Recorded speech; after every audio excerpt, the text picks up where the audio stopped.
मी जसं वारंवार म्हणतो, मी शेतकरी, कामकरी, कष्टकऱ्यांच्या पोरांनी आहे ना जमिनीवर चाललं पाहिजे, वास्तववादी विचार केले पाहिजे. सगळ्यात महत्वाचं, पदवीधर झालाय बाबा, ओके. पदवीच्या अगोदर तू इंजिनिअरिंगला होता ना, तर 12वीला इंजिनिअरिंगला असताना तुला आणि तुझ्या कुटुंबाला असं वाटत होतं की पोरगा आता इंजिनिअरिंगला लागलाय, इंजिनिअरिंग झालं की याला नोकरी मिळणार आहे.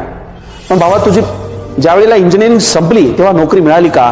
बरं, मिळाली तर अशी मिळाली का की ज्याच्यामध्ये कुटुंबाचं उदरभरण होईल? नाही. तर आता पदवी झाल्यावर, म्हणजे पदवीला प्रवेश घेताना विद्यार्थ्याला आणि पालकांना असं वाटत होतं की याची पदवी झाल्यानंतर कुटुंबाला हातभार लागेल.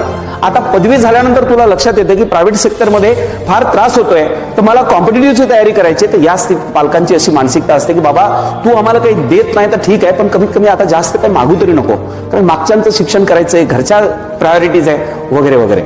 सो माझं तुम्हाला हे सांगणं असेल, तुमची आर्थिक परिस्थिती चांगली आहे, तुम्ही 2 वर्ष 2.5 वर्ष व्यवस्थित अभ्यास करू शकता, तुम्ही जॉब न करता